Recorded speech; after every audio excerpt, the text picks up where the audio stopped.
Hello my friends, welcome back to another video of Broski. Today I just want to share you how to just make your PC faster.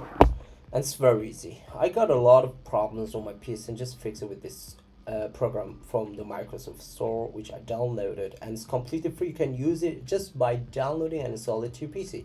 It's very easy. You're gonna search for this application, and once you got the result, just click to open and install it. So once you install this tool to your PC, just exit from the Microsoft Store and open it and wait a few seconds. You can see I don't need the new update. You can see total space saved is about 24 gigabyte of trash or cache. I just deleted with this tool and it's super amazing. What you're gonna do, you're gonna click on scan. It's just going to finding out all the things you just got here on your PC which is unnecessary and virus or whatever you got. You're gonna click on clean and it will be cleared and you will get more free space, and also your PC will be faster. So we have more options by advanced cleaner or system slimmer.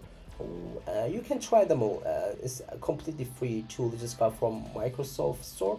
So this is all about how to make your PC faster. Hope you guys enjoyed the video. Please subscribe to my channel, share this video to your friends. If you like the video, don't forget to hit the like button. See you until next quick top videos. Bye bye my friends, peace.